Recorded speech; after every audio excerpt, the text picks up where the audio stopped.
Market Journal, television for agricultural business decisions, is a presentation of the University of Nebraska-Lincoln's Institute of Agriculture and Natural Resources.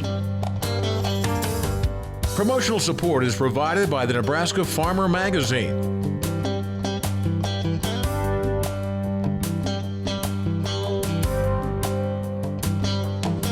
Hello everyone, I'm Troy Moling and thanks for joining us today on Market Journal. Glad you could be with us this week and I hope your October is off to a great start too. Beginning the show today, late summer usually means hot sunny days, but for much of central Nebraska that wasn't the case. And now in early fall, crops may be feeling the impacts. I spoke with our own Al Dutcher to learn more. Well, what we do is we don't actually measure cloud thickness as much as we measure the total global solar radiation that's coming to the surface. So we're actually measuring to an extent the short-wave radiation that's making it through the clouds to the surface. So we don't look at surface depth as much as the total impacts of the thickness of those clouds and how they impact solar radiation coming through them. And could you give us an overview of the solar radiation levels that were measured in August? Yes, and that's the one thing. When we looked at the state as a whole, there was only 2 locations that were above normal in terms of solar radiation, Scottsbluff and the northwest corner of the state. The center part of the state was the worst hit. We typically seen for the month, and this is generalizing, between 15 and 25% reduction in solar radiation.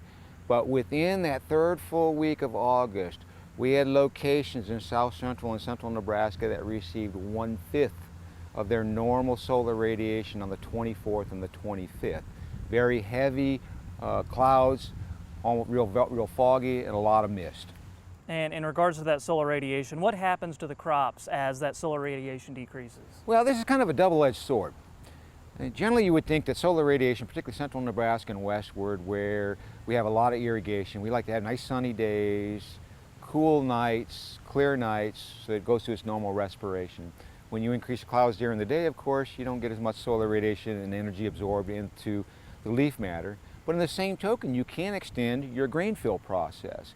So the most important key issue is that during that time period after you're going through your pollination period and your grain fill, so basically we're talking about that period in September to early October at the tail end of the season. If you don't get too warm, that extending of that grain fill process could become benefit. You get heavier kernels. But if you turn warm and dry, you can speed up that process and you have less grain fill. So I think the big issue this year is if we start to see some problems with yields outside of the normal bacterial problems, viruses, green snap, insects, we're most likely going to find that the solar radiation, decrease in solar radiation did have an impact.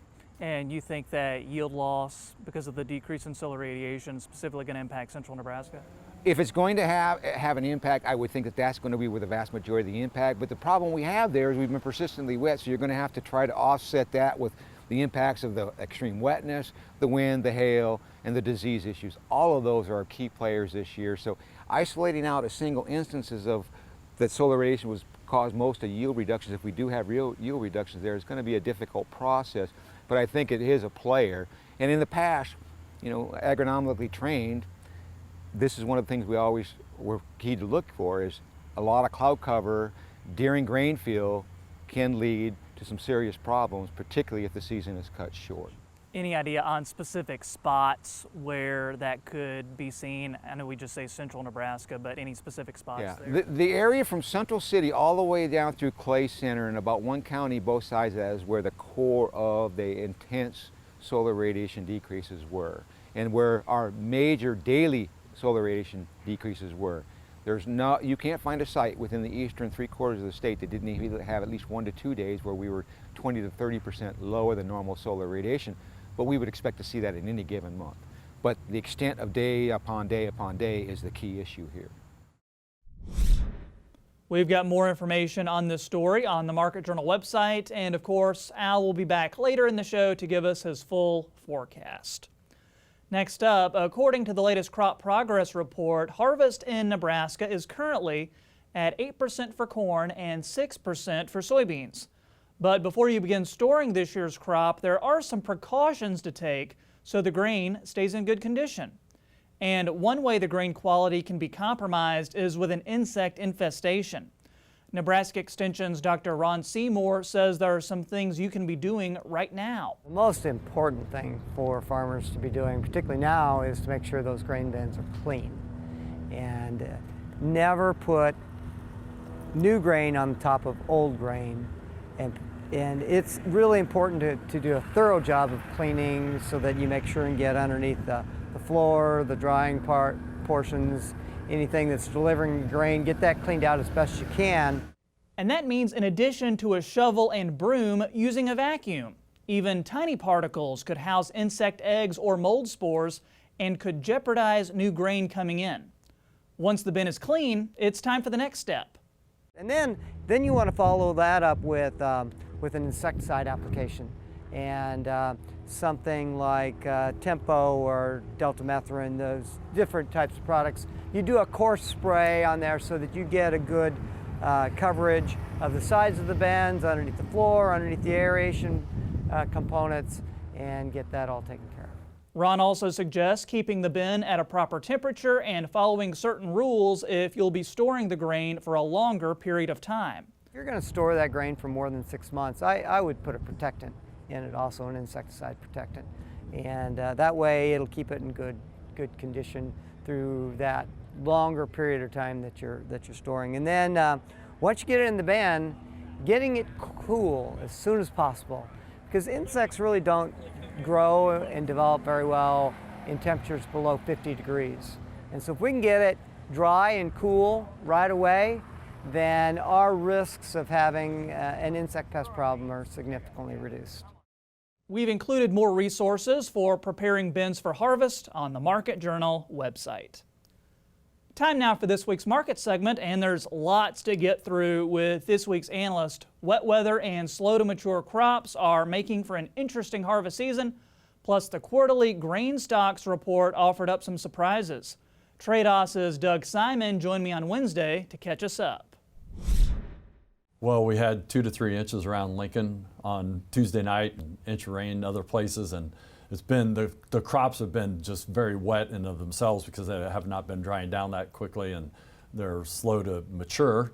So we have this harvest that's going to be drawn out, and this rain here this last week's not helping things. It's supposed to dry out next week some, but temperatures aren't going to be going back to the really warm, temps that we had last week. But so the harvest is still going to be pretty slow going forward for both the corn and the beans. And that's impacting crop conditions, I guess, too, because corn 74% good to excellent, 52% mature, that's behind.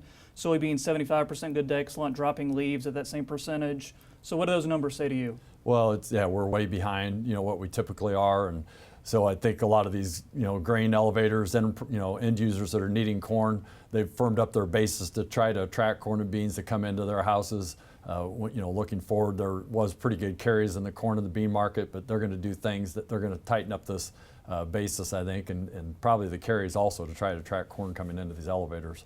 And I know a big thing you've been tracking this week, the latest quarterly grain stocks report that's come out. What's the big story in your office? That was a huge report. I mean, we haven't seen that big of a swing in expectations, and how those came in. They came in 300 million bushels below what the average trade guess was, which was pretty substantial. We were expecting kind of corn carryover for this end of the year at about 2.4 billion bushels, what the WSDA report said in September. And now it's going to come in at about 2.1 billion bushels. It has big implications going forward into 2019-20 as well, because your carry-ins are lower. Basically, it assumes two things: that they either overestimated last year's crop by probably about 3.6 bushels on corn and about 1.3 bushels on the beans. And on the corn side, they over or underestimated kind of feed use. It implies that we feeded 1 billion bushels of corn in the fourth quarter this year, which is crazy because that'd be 400 million bushels above what we did last year at this time. So it really looks like they overestimated that crop from last year. It also calls into question then what kind of yield should they have been using for this year, for the 2019 crop. Before all this wet weather started and the delayed planting and prevent plant, they're probably using a yield up toward 179, so it kind of calls into question. So all this is going to roll into next year's carryover, and so instead of being at maybe a 2.1 billion bushel carryover on corn, we could be down toward 1.6. So all of a sudden you go from carry out to stocks use ratios that were 17% last year down toward 11% on the corn. Beans go from like 1 billion bushels. The bean side of it, they came at about 100, almost 90 million bushels less than what the trade guess was. And those numbers are going to roll in. You kind of look at carryouts next year being potentially down toward 500 million bushels. So this has a big, big impact on futures levels. I think, we had a pretty good rally on Monday, Tuesday, and I think it'll also impact our basis levels as we go forward. And that leads us into our next question. For basis, you say that it's still hot with corn. So how does that tie into this grain stocks report number, and what opportunities does that present for us? Well, that's a good question, because every time I've been here over the last year, we've been talking about how hot basis was, and you're kind of wondering, why is the basis so firm? Yeah. And it kind of goes to tell you, with those stocks being probably less than what was actually out there, they're having to bid a little more aggressively to get that corn to move out of the farmers' hands. That stocks report did show that relative to last year, there was a little bit more on farm than there was in the commercial hands. But also part of it's anticipatory, I think, in terms of what this yield's going to be, for the 2019 crop, in terms of maybe trying to move some of that corn, to eastern corn belt destinations and move that ahead. But that basis is kind of foreshadowed a little bit of that cut in those stocks that, at the end of the year. So that was pretty important. But for farmers coming out of the field right now, those basis levels are historically tight. I mean, they're running 20 to 30 to 40 cents over what they were last year. There's huge moisture discounts. So people that have crop that's been harvested, you want to be, I think, looking at those markets, because that basis is really good, and that's probably going to be, it's a very good opportunity. But also, I think when you look forward, we see a lot of like 10 basis levels for the December slot. When you look at that number, that's kind of a historical number. I think we'll probably see that number improve too. And what that carry, there's about 12 cents a carry now between December and March. I think we'll see, again, as we go out in JFM, January, February, March, we'll see those basis levels improve out there again. But so we're much firmer on the basis this year. And also our futures price, on Tuesday at 393, we kind of filled that gap that was in the chart that we left on the way down, back in July, August. That, we've had a nice little rally from that, 345 to 350 levels, to where we are right now. So people ought to be looking at those prices today and say, hey, how does this fit in with my marketing plan? I want to be making some more sales in here. So all this being said, what does it mean for corn and soybeans going forward? Well, the big thing, this tightening up in the carryouts is important, because when you looked at 2020, potentially people planting maybe 95 million acres of corn, and with the big carryout of beans, maybe not planting as many beans, that the potential for corn for 2020 was being down toward $3 if you had more of a normal yield. So this takes a little bit of the burden off maybe the corn balance sheet going, obviously for this current crop that we're harvesting, but then into 2020. A big thing's going to be, I think, in terms of South America. How much corn is Brazil, Argentina, what kind of bean crop they're going to plant, how many, what kind of corn crop they're going to harvest. It's a little dry down there right now. A year ago when we were talking, it's kind of the same situation. It's kind of like their March, April, May. It's the time where they start to get the rain. So they're supposed to get a little bit of rain coming up here, but I'm really, it's optimistic to see this cut in the carryovers, but we have a lot of export competition from Ukraine and Brazil and Argentina. So if we can get excited about the things that, were cut out this last week, I think our exports are probably going to have to be cut, and that's probably going to, take some of the enthusiasm out of these prices here. So we've got a lot of export competition in the world, on corn, beans, and wheat, unfortunately, that's going to kind of keep things in check. Thanks again to Doug, and analyst Elaine Cubb will join me next week. Moving on, and there aren't many places in the U.S. where proso millet is grown as a cash crop. But Nebraska is one of the top 3 states for proso millet production, along with neighboring Colorado and South Dakota. It's something Leon Kriesel has grown on his farm near Gurley in the southern Panhandle for about 50 years. He's also the only person selling proso millet seed in Nebraska, and has grown almost every proso millet variety released by the University of Nebraska. Read about the industry's efforts to expand proso millet markets and improve proso millet genetics in the October Nebraska Farmer. As promised earlier in the show, Al Dutcher is back with this week's forecast, and October is off to a wet start. Al, what can we expect for the week ahead? Well, Troy, we have seen quite an interesting week, and we talked about this last week with that big upper air trough moving in from the western United States. It progressed a little bit slower across the state than was originally forecasted, a little slower by about a day. And we actually seen some heavier precipitation set up in central Nebraska than was forecasted. That was expected to be more toward eastern Nebraska. But once the system got its act together and we started to see the heavy precipitation move up from the southern plains, we really started to fill in southeastern Nebraska, and we've got reports anywhere from 2 to upwards of 5 inches. There was a little bit of a dry slot in about a half a county to a county wide, just to the north of Beatrice and up toward Omaha, but overall pretty much fell in line with what the forecasts were indicating, and even heavier precipitation, unfortunately, for our folks up in South Dakota and to our east in Iowa and Minnesota. Now we have the system moving through presently through the state, and after we get through this system, it looks like at least we're going to get a few days of dry weather before I turn our attention to a rather potent system starting to take shape over the Gulf of Alaska that will eventually move down into the northern Rockies and probably spread a hard freeze across a substantial portion of the northern half of the Corn Belt. So as we get to the upper air models for this morning, what we are looking at is this trough responsible for the precipitation that broke out in eastern Nebraska. It's going to strengthen as it moves toward the east, and we should see the precipitation here in eastern Nebraska in by the middle of this afternoon, and hopefully we'll start to see some sunny skies as high pressure builds in. The main active weather will remain much to our northeast, as we are just seeing the remnants of some scattered shower activity here this morning. And then as we go to tomorrow, we get a northwest flow, so we're going to keep cool conditions in our region with most of the precipitation over the Great Lakes as high pressure sits itself right over the central plains. And as we get into Sunday, we see most of the precipitation now exiting the Great Lakes region and up into the northeastern United States. And then on Monday, we start to see the flattening of the jet stream. That's going to lift a little bit warmer area into our region, so we should be hitting the 70 degree to 75 mark in the southern portions of the state, probably be in the mid 60s to upper 60s across the north. Good news, no precipitation. And as we go into the day on Tuesday, now we start to see the next trough coming into the northern Rockies. This is going to be a rather potent system.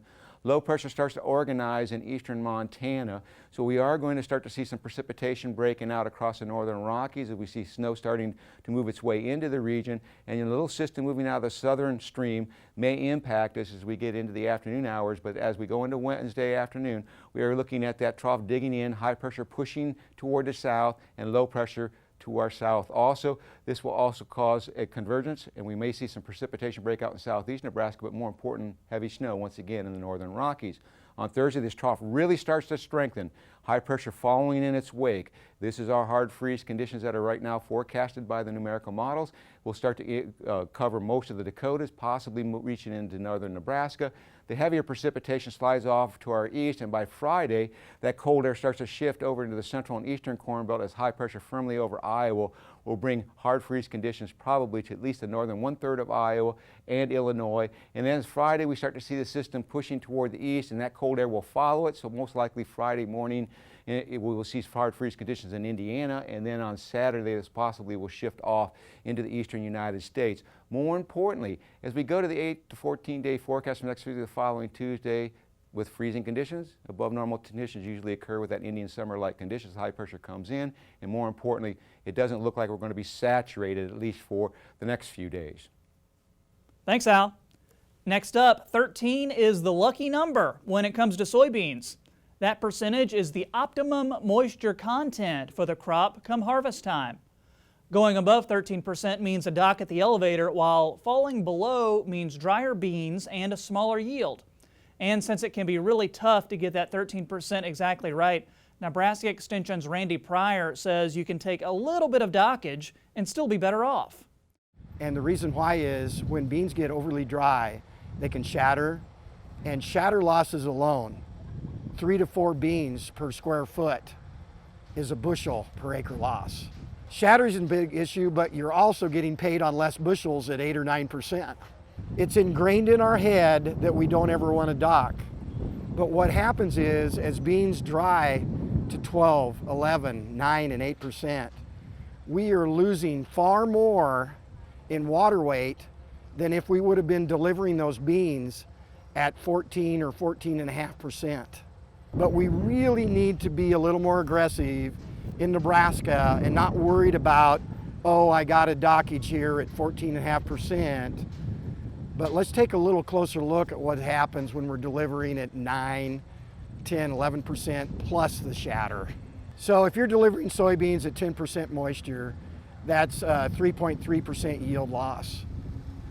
If you're delivering beans at 9% moisture, that's a 4.4% yield loss. Compare that with your elevators pricing strategies above 13% for dockage.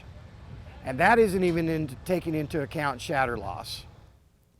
Fortunately, new technology allows for producers to monitor moisture changes and make adjustments. Some of the new grain bins have moisture sensors that can be mounted at different areas in the bin. And if you pay for the app right to your cell phone, we didn't used to have that technology years ago. So you can really manage soybeans that are overly dry. We call that reconditioning, where aeration fans are on when there's higher humidity and that sort of thing. But there's moisture sensors right on modern combines, so growers know right where they're at pretty accurately on the go. But there's things that can be done in advance of harvest too, for combines to a little more aggressively handle that above 13% without slugging.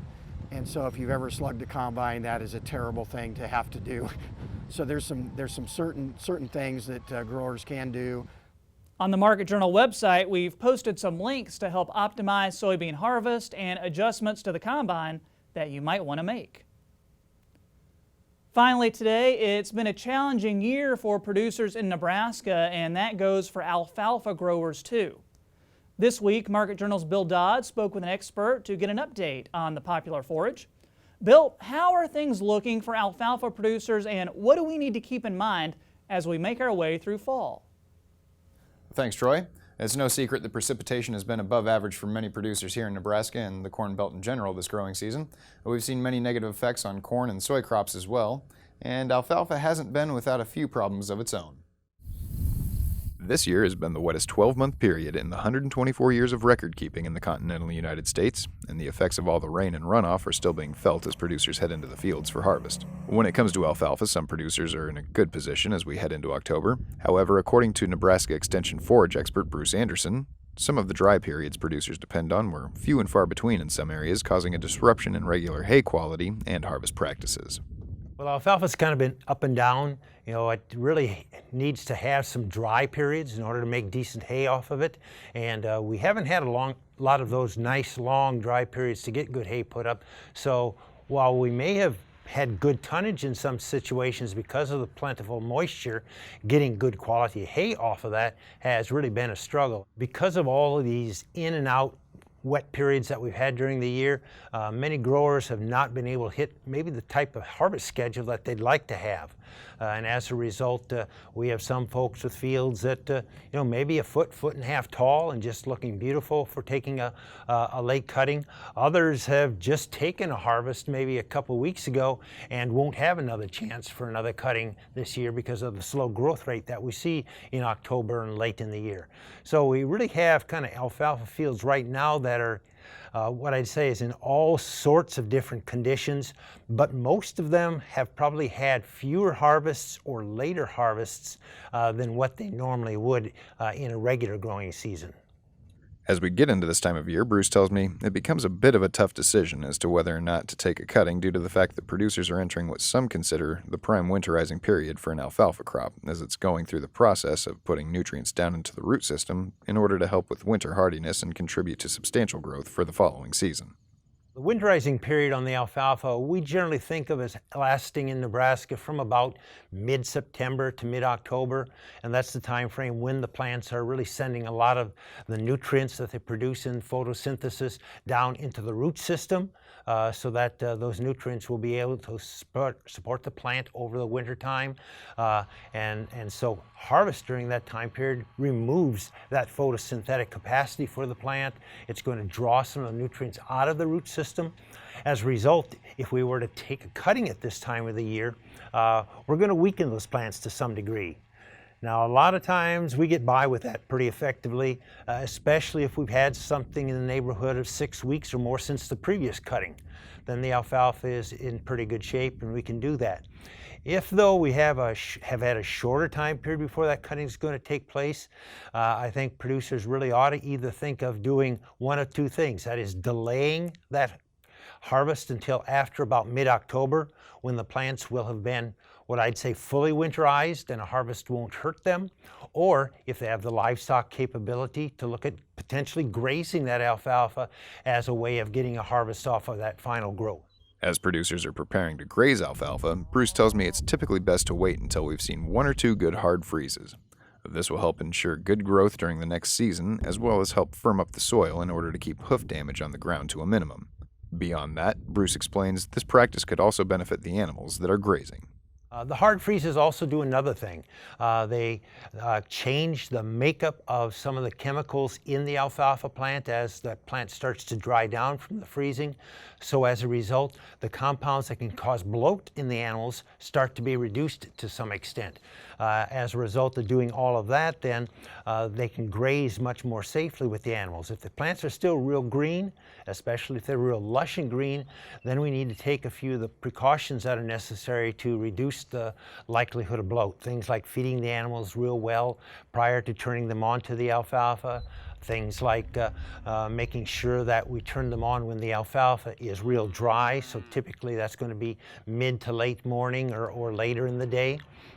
Especially avoiding when there's any dew or irrigation water or anything like that on the plants, because that really increases the bloat risk out there. And just making sure that the animals are never real hungry at the time that they're grazing the alfalfa, so they don't take in these big fast meals that can kind of overload that system and result in some of the bloat that alfalfa can cause. And with fall calving season upon us as well, Bruce says grazing alfalfa can be a good source of nutrition for recently weaned calves as long as the crop has gone through a couple of hard freezes. However, he did warn that producers may want to be mindful of balancing nutritional needs as alfalfa has a high protein to energy ratio. Now, if you'd like more information from Bruce regarding alfalfa or forage, you can check out any of his articles at cropwatch.unl.edu. And Troy, that's what I've got my eye on this week. We'll send it back to you. Thanks, Bill. Great information as always. That's going to do it for this week's show. If you missed a story, be sure to download the Market Journal mobile app or follow us on social media to join in on the conversation. Next week, we'll give you some ways to combat compaction during harvest. Plus, get ready to take some notes on this one. Bill Dodd is talking to some experts to get you caught up on any important farm policy changes. All that and a whole lot more. Hope to see you right back here next time. I'm Troy Moling. Thanks for watching. Join Market Journal online at marketjournal.unl.edu. You can also follow us on Twitter, Instagram, and Facebook. Promotional support is provided by the Nebraska Farmer Magazine. Market Journal is produced by the University of Nebraska-Lincoln's Institute of Agriculture and Natural Resources.